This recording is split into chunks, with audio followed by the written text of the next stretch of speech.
ॐ भूर्भुवः स्वः तत्सवितुर्वरेण्यं भर्गो देवस्य धीमहि धियो यो नः प्रचोदयात्।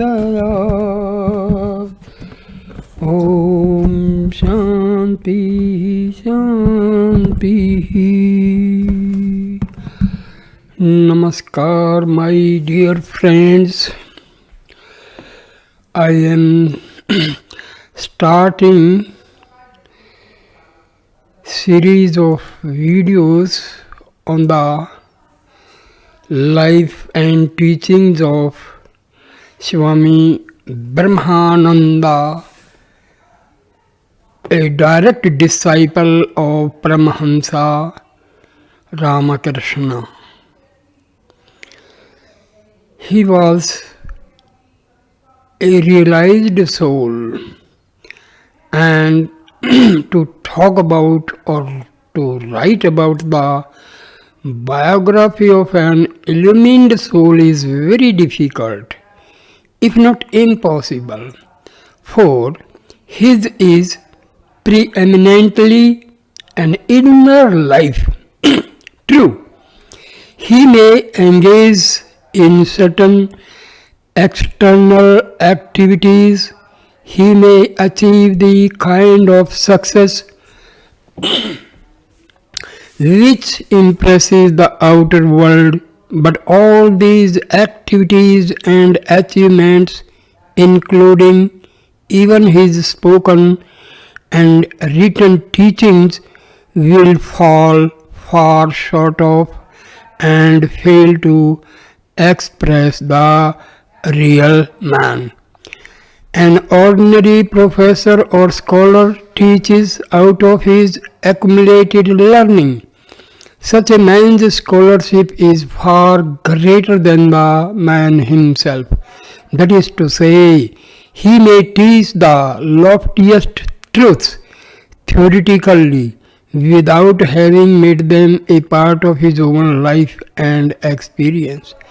A man of spiritual wisdom also teaches these truths, not theoretically, but out of his own experience. Nevertheless, the expression of these truths in words cannot possibly correspond to the vastness of his inner knowledge, which is inexpressible because it is transcendental. We know a man with our mind and senses, but our mind and senses cannot reveal to us the nature of an illumined soul. In order to be able fully to understand such a soul, a man must himself be illumined. When you go into the presence of one of these great beings, something very wonderful happens. His mere presence gives you, as it were, a super sense which enables you to recognize the greatness which is in him. Maharaj, as Swami Brahmananda was called, used to give us that presence whenever we were with him. Our minds were lifted up and caught glimpses of his inner nature, but these glimpses were only partial. We were aware that the other disciples of Sri Ramakrishna who themselves illumined souls could see more in Maharaj than we, his disciples, ever saw. Swami Ramakrishnananda, founder and head of the Ramakrishna monastery in Madras, once introduced Maharaj to his disciples there, saying, "None of you have seen Sri Ramakrishna himself, but now you see Maharaj, and that is the same thing." On another occasion, a devotee brought fruit which he wanted to offer to Sri Ramakrishna in the shrine. Swami Ramakrishnananda told him to offer it to Maharaj and said to offer this fruit to Maharaj is as good as offering it to Sri Ramakrishna. One day, see, this narration is by the disciple of Swami Brahmananda. His name is Swami Prabhavananda. One day, I hesitated to accept something that Maharaj told me. Swami Shivananda was present at the time and he agreed with Maharaj immediately. I did not like this. Later I talked to Swami Shivananda alone and more or less accused him of being a yes man to Maharaj. Swami Shivananda laughed and said, "My boy, you see in Maharaj only Maharaj, but we see the external form of Maharaj with nothing inside it but God. Whatever Maharaj tells you comes directly from God." It should be remembered that this statement was not made by a mere ignorant enthusiast, but by one who was himself an illumined soul. Its truth was not clear to me at the time, but later I began to understand and believe it because of a talk which I had with Maharaj himself. One day he asked me to look at the almanac and find an auspicious date for his departure from Madras. As I did so, I could not help smiling. Maharaj noticed this and asked me why I was amused. I replied, "Well, Maharaj, you always go through this routine whenever you plan to go anywhere, but then you suddenly make up your mind to leave on some other day." At this, Maharaj said, "Do you think I do anything according to my own will? The devotees insist upon fixing some date for my going, so to avoid constant pestering, I fix a tentative date, but I do not move or do anything until I know the will of the Lord." "Do you mean to say," I asked, "that you are always guided by the will of God?" Maharaj replied, "Yes, myself." "Well, Maharaj, I too may think or feel that I am doing the will of God when actually I am only following my own inclinations and attempting them to God's will. Is not that what you do?" Maharaj replied, "No, my child, it is not the same." Myself: "Then do you mean to say that you actually see God and talk to Him directly and know His will?" Maharaj: "Yes, I wait until I know His will directly and He tells me what I should do." Myself: "For everything you do?" Maharaj: "Yes, for everything I do, I have the direct guidance of God." Myself means Swami Prabhavananda, disciple of Swami Brahmananda. Myself: "And do you accept only those disciples he wants you to accept?" Maharaj: "Yes." After this talk with him, I began to find some meaning in his peculiar way of acting. For example, whenever any of us would ask his advice, he would say, "Wait, my brain is not working today," or "My stomach is upset. I will answer tomorrow." Sometimes many tomorrows would pass before the disciple got any definite answer. But when Maharaj did finally speak, there was always a special power behind his words. How does he know the will of God? Does he go into Samadhi every time before he knows it? This was the thought that continually crossed my mind, but not daring to ask him, I wanted, hoping somehow to get an answer. Then one day I was discussing with another disciple the spiritual visions of Gopal's mother, a woman disciple of Sri Ramakrishna. She had been given this name because she used to see Gopal, the boy Krishna, playing with her, walking beside her, and calling her mother. Many other of her visions are recorded by Swami Sardananda in his Life of Sri Ramakrishna. I expressed my opinion that these visions of Gopal's mother belong to the transcendental plane and that I did not believe she had actually seen Sri Krishna with her bodily eyes. Maharaj, who was sitting in his room, overheard me. He came out and said rather sarcastically, "Ah, so you are omniscient." But Maharaj, I asked, how can one see God in the external world with bodily eyes? Maharaj then explained that a man who has attained Samadhi and reached the transcendental plane receives divine sight.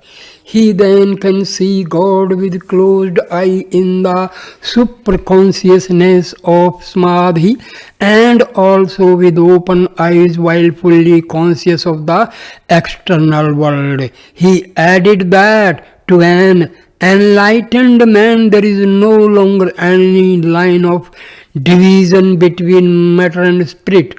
What you see as matter is really Brahma. In the Upanishads, we read that a knower of Brahma becomes Brahma. What is it that attracts people to a man of God? Young and old, boys and girls, men, women and children, saints and sinners, all felt an indefinable attraction to Maharaj, even if they did not in the least understand what was meant by a knower of Brahma. When I first met Maharaj, I was a boy of 18. I did not know anything about God or the realization of God, yet I felt drawn to him as to a long lost friend who was very near and dear to me. I had never felt such a love before in my life. It was the love of parents and the love of a friend all in one. Everyone had the same experience. Once I asked Swami Subodhananda, another disciple of Sri Ramakrishna, the reason for this all-satisfying love which emanated from Maharaj. The Swami replied, God is love. Maharaj has realized God, therefore he is full of love. You did not have to be pure-hearted or spiritually minded to love Maharaj. Even the most depraved natures felt this love when they came into his presence, and many of them were transformed into saints. Maharaj did not talk to everybody about God or spiritual matters or philosophical truths. He would come down, as it were, to the level of each individual. He became that person. He had the power to uplift a man without his even knowing it.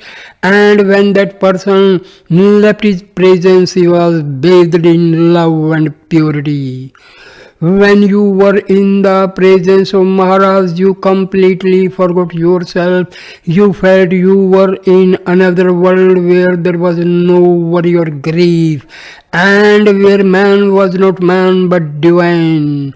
You were filled with a peculiar joy which you could neither explain nor understand.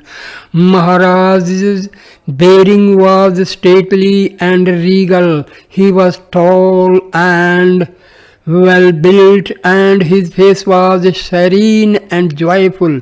His eyes were deep and seemed always to be gazing into the infinite. Whenever he looked at you, you felt that he was probing the depths of your innermost nature and that he knew all your weaknesses and failings. But somehow you did not mind this being known through and through, because those eyes were so full of mercy and love. We never feared to be known by him. Then there were other times when, though his eyes were wide open, it seemed as if the universe no longer existed for him. He seemed to be living in a different world altogether. His hands and feet were beautifully formed, and they possessed a peculiar attraction. His back strikingly resembled the back of Sri Ramakrishna Swami.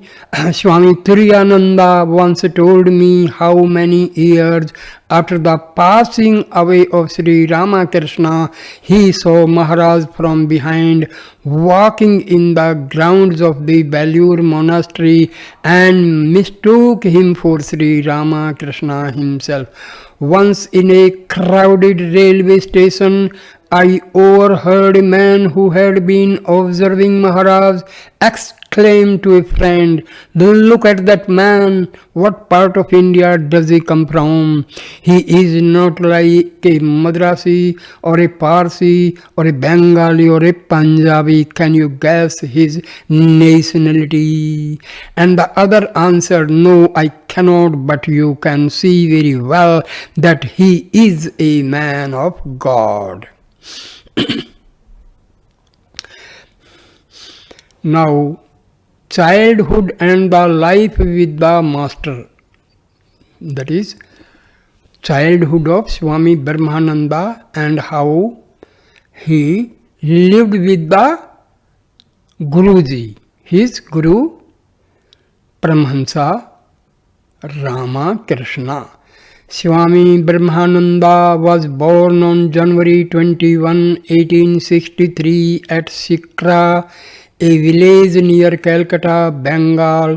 His parents were Ananda Mohan Ghosh and Kailas Kamini. His mother was devoted to Krishna and she spent most of her time in prayer, worship and meditation. Maharaj was her only son. Being a devotee of Krishna, she named him Rakhal, the shepherd boy. She passed away when Rakhal was just 5 years old. Rakhal liked being with other children and played all kinds of games with them. He was especially fond of playing church. He would mold a clay image of Divine Mother and worship her with his playmates. During religious festivals, he would take his seat behind the priest, and sometimes while watching the worship, he would be filled with a fervor of devotion and become absorbed in the thought of Divine Mother. Ananda Mohan loved gardening as a child. Rakhal would work with his father and learn it gardening from him at an early age. He was also fond of fishing and would sit patiently with his fishing rod for hours by the pond. Even in later life, we saw that he had never lost these two early enthusiasms of childhood, gardening and fishing. From boyhood he was a lover of music. He learned songs about Divine Mother and Krishna. He and his friends would go into a mango grove and sing these songs together in chorus. In later years, he encouraged his disciples to sing devotional songs, and he would always keep in his company a few who were expert musicians. Wherever he went, praises of the Lord would be sung. When Rakhal had finished his studies at the village primary school, he went to Calcutta to begin grammar school. He was then 12 years old. Attached to the school was an athletic club which interested Rakhal very much. The members of the club were young boys, and Naren, later known as Vivekananda, was their leader. This was how Rakhal and Naren met. They were of the same age and became very fond of each other. Later, both boys became pupils at gymnasium directed by Mr. Guha. At this period, Keshav Chandra Sen was exercising a great influence over the youth of Bengal by his powerful oratory, his fervent devotion, and his vast knowledge of Eastern and Western religions.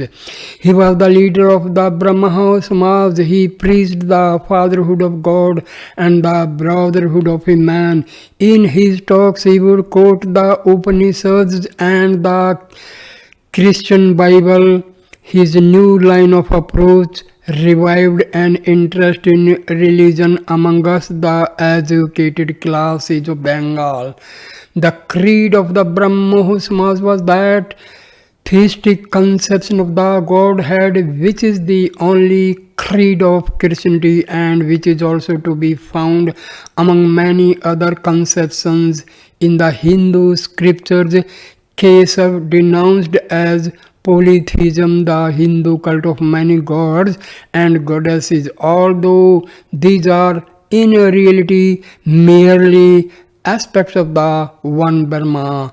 He was opposed to the worship of images in the temples. Naren and Rakhal joined the movement and subscribed to its creed. Rakhal used to spend most of his time in prayer and contemplation, neglecting his studies.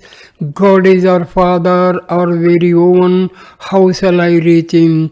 This was the only thought that occupied his mind. Sri Ramakrishna later used to say of him, Rakhal was born with an intense love for God. Such a love is usually acquired only after man has practiced spiritual disciplines for many years or many lives. Rakhal regularly attended the services of the Brahmo Samaj. His prayer that God might be revealed to him continued incessantly like the act of breathing. Rakhal was not doing very well at school, so that by that time he reached his 16th birthday, his father was worried about the boy's future. He attributed the neglect of his studies to the emotionalism of adolescence, which had turned his son's mind towards God.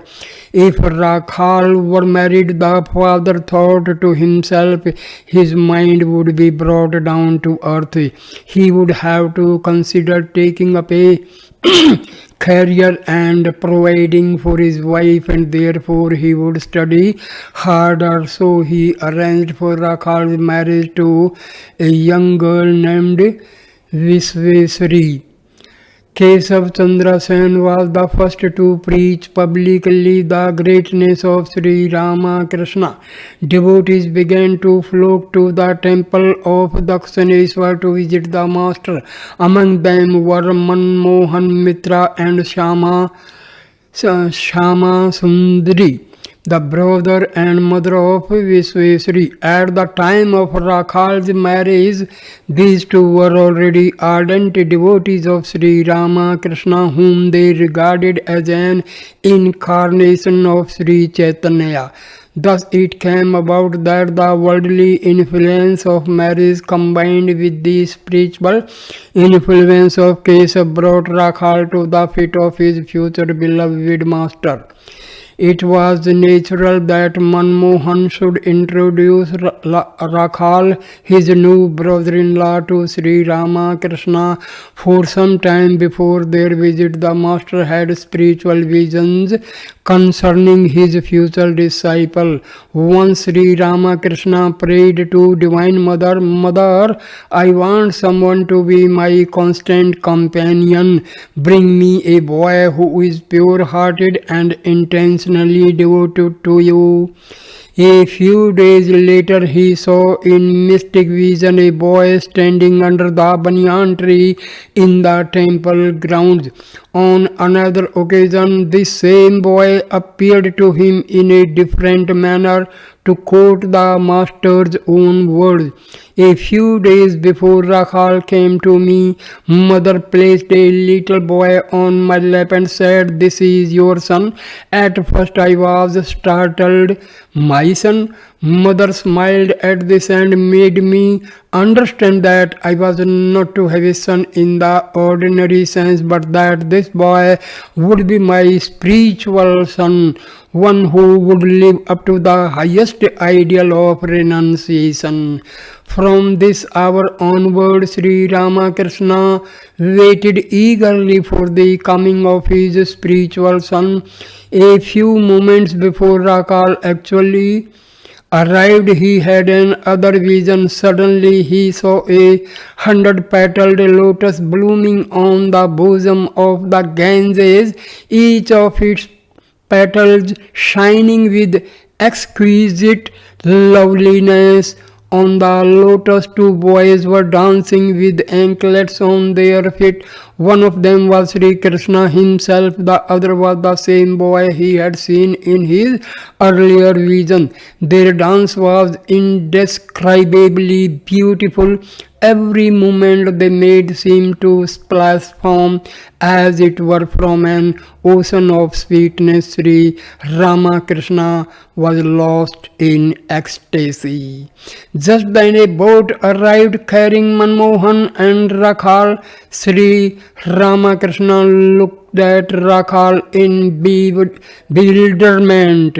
What is this? He thought to himself, here is the boy I saw standing under the banyan tree. Here is the boy mother placed on my lap. Here is the boy I saw just now dancing on the lotus with Sri Krishna. This is the pure-hearted companion I prayed for to mother. Sri Ramakrishna regarded Rakhal for a few moments in silence. Then he smilingly remarked to Manmohan, there are wonderful possibilities in this boy. After this, the master talked to Rakhal for some time as though he were an old friend. What is your name? He asked. Rakhal answered, Rakhal Chandra Ghosh, meaning the name Rakhal. Sri Ramakrishna was deeply excited and muttered to himself, Rakhal, the shepherd boy of Vrindavan, the polymate of Sri Krishna. Then in a sweet, affectionate voice, he said, come and see me again. In the presence of the master, Rakhal had experienced a peculiar feeling of joy, love and intense attraction. As he left the temple grounds, that voice in all its sweetness kept echoing within his heart, come and see me again. He knew that at last he had met a man who had seen and known God. Rakhal went back to his home and to school, but he could not forget his visit to the master. Sri Ramakrishna filled all his thoughts and he was impatient to see him again. A few days later, after school hours, he went alone to Dakshineswar. The master welcomed him eagerly and said with great affection, why did not you come back to me sooner? I have been waiting for you. Rakhal did not know what to answer. He looked at the master and felt that same ecstatic joy he felt like a little child sitting at the feet of God, the Father of all. From that day onward, the relationship between these two was established. Rakhal saw in Rama Krishna Father, Mother and God. Sri Rama Krishna saw in Rakhal the divine child. Rakhal's visits to the master became more and more frequent. Sometimes he lived at the temple for days together. While he was there, his mind entirely forgot the everyday world and became absorbed in the consciousness of God and His presence. He felt himself to be the eternal companion of his divine master. Recalling these early days with Rakhal, Sri Ramakrishna used to tell his intimate disciples, no words can describe Rakhal's spiritual mood at that time. He was living in a trance, as it were. He was like a little child, helpless in its mother's arms and surrendering itself completely to her, always conscious of the divine relationship. And when he was near me, I also was transported into a higher spiritual consciousness. I used to play with him just as Yasoda, the divine mother, played with her divine child Krishna. Rakhal's father tried in many ways to bring his son's mind back to the interest of a worldly life. He gave him strict orders not to go to the temple at Dakshineshwar. When his advice and threats proved of no avail, he had Rakhal locked in the house. Rakhal longed to go to his master, and Sri Ramakrishna prayed earnestly to the Divine Mother that all the obstacles in Rakhal's spiritual path might be removed. One day Anand Mohana made Rakhal sit beside him in his study while he looked over some legal documents. As soon as the Rakhal noticed that his father was deeply absorbed in the work, he seized the opportunity to slip out of the room and hurried off to his master. Ananda Mohan knew that Rakhal must have gone to Sri Ramakrishna, but for some days he could not. He could do nothing because he had to attend to a lawsuit in the courts. As soon as he had time, however, he went to Dakshineshwar, intending to take his son home. When Rakhal saw his father coming, he was frightened and wanted to hide, but Sri Ramakrishna would not let him. So Rakhal, following his master's advice, went to meet his father and greeted him with unusual affection and reverence. It was then that Ananda Mohan had a change of heart. Instead of insisting on Rakhal's returning home, he simply requested Sri Ramakrishna to send the boy occasionally to see him. So Rakhal began living with the master at Dakshineshwar. One day his young wife came to the temple with her mother. Looking at her, Sri Ramakrishna said, she is born with a divine nature. She will never be an obstacle to Rakhal's spiritual progress. The master then sent word to Holy Mother, wife of Sri Ramakrishna, who was also living at the temple, that she should bless the young girl and welcome her as her daughter-in-law. After receiving the blessings, the mother and daughter returned home. Rakhal, with a carefree mind, devoted himself to a contemplative life and the service of his beloved Guru. One day Rakhal told Sri Ramakrishna that he felt very hungry, but there was no food in the place, and Sri Ramakrishna became greatly concerned. Leaving his room, he went to the bank of the Ganges and shouted, "Oh Gaurdasi, come soon, my Rakhal is hungry." Shortly after this, Gaurdasi, a woman disciple of Sri Ramakrishna, arrived by boat with a few other disciples bringing food. Sri Ramakrishna was as happy as a child and called Rakhal, saying, "Here is food, now go and eat, you are very hungry." Rakhal felt embraced and said in a low voice, "Yes, I am hungry, but do you have to advertise it?" Sri Ramakrishna innocently replied, "If you are hungry, what is wrong in saying so? Go and eat now." Once while Rakhal was messaging Sri Ramakrishna with oil, he begged the master to grant him the power of transcendental vision. At first, Sri Ramakrishna took no notice of his request and remained silent. When Rakhal persisted, the master suddenly turned and spoke to him very harshly. Rakhal felt hurt and angry. He smashed the bottle of oil on the ground and ran away. But as he reached the gate of the temple, his feet suddenly seemed paralyzed. He could not move another step. Helplessly he sat down on the road, not knowing what to do. Meanwhile, Sri Ramakrishna sent his nephew Ramlal to find Rakhal and calm his anger. Ramlal fetched Rakhal, who slowly returned to the master's presence. Sri Ramakrishna looked at him smilingly. "You see, you could not go outside that circle I drew around you." Rakhal felt ashamed and remained silent. A few moments later, Sri Ramakrishna went into ecstasy and began to speak to the Divine Mother. "Oh Mother," he murmured, "I know you have given him 1/16th part of your power, and that power in him will benefit all mankind." Then in the same ecstatic mood, he addressed Rakhal, saying, "You were angry with me.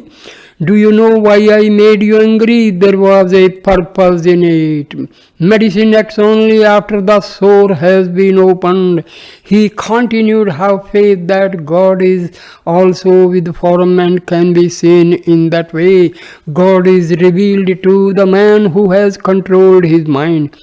A few days later, while massaging his master's feet, Rakhal suddenly lost his external senses and was transported into that supersensuous realm which he had longed to experience in later years. Sri Ramakrishna used to point out the exact spot in the room where Rakhal went into ecstasy for the first time.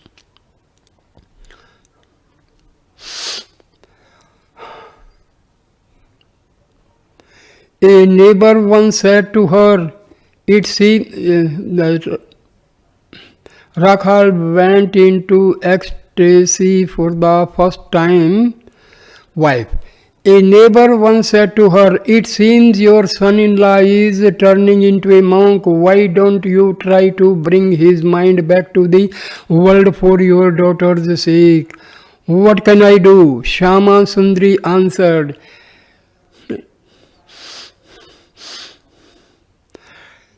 "Everything depends on the will of the Lord. If my son-in-law becomes a monk, I shall regard it as a great blessing."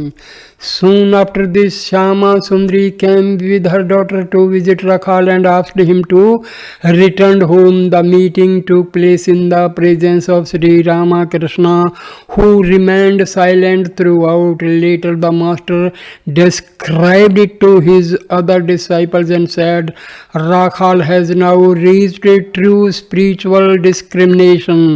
I know he will no longer be attached to the world. He has realized the emptiness of earthly pleasures."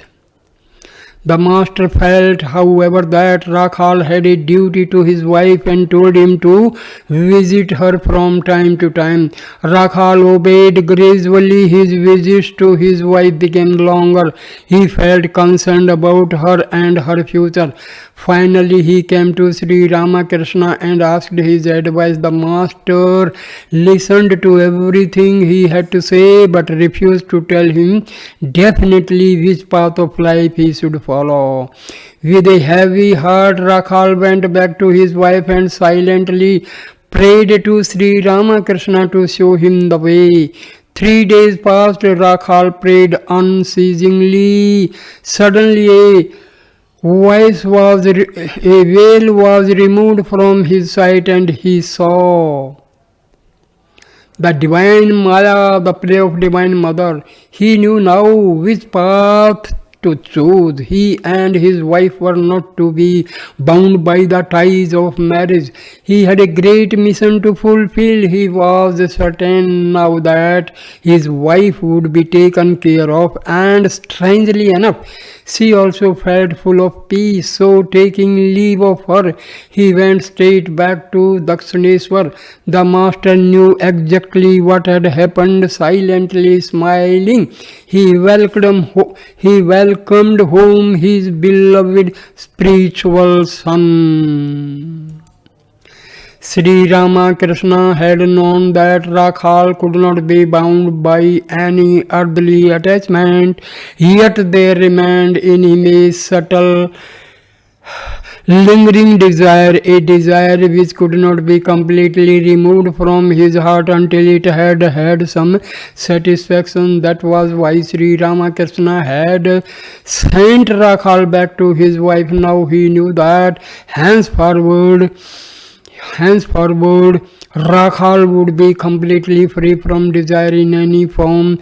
Sri Ramakrishna used to say, the virtue of truthfulness is most important. If a man always speaks the truth and holds to the truth tenaciously, he will realize God, for God is truth. I prayed to the Divine Mother saying, Mother, here is knowledge, here is ignorance. Take them both and give me pure love for you.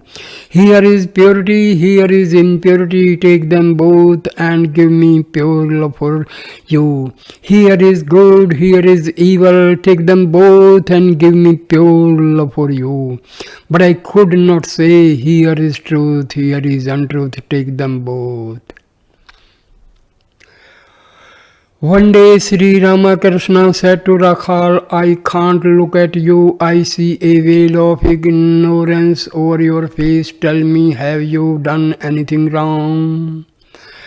Rakhal was greatly troubled. No matter how hard he tried, he could not remember having done anything wrong. Try to recall, Sri Ramakrishna said to his disciple. If you have told any untruth, Rakhal at once remembered and admitted that he had recently told a lie in a joking way to a friend. Sri Ramakrishna forgave him but said, never do it again. To speak the exact truth always is a most important spiritual discipline. Rakhal's enthusiasm for the spiritual life did not weaken, but after a while he ceased to meditate regularly. Sri Ramakrishna noticed this and asked him the reason. Rakhal answered, I do not always get the inspiration. My heart seems dry and I feel an emptiness. You must never neglect your meditation on that account. Sri Ramakrishna told him, make up your mind to practice spiritual disciplines, then the enthusiasm will come naturally. Those who are farmers by birth and occupation do not and cannot give up farming just because the crop failed. So you must not give up meditation even though you may not get any apparent result. You must be regular in your practice.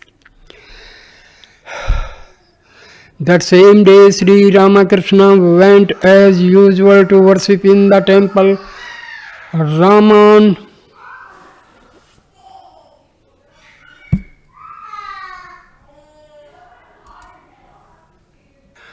So I end the video here. Thanks you my dear friends for watching and listening this video with patience. Please like, comments and share the video and subscribe my channel. Thanks you a lot. Namaskar my dear friends. Namaste, namaste, namaste.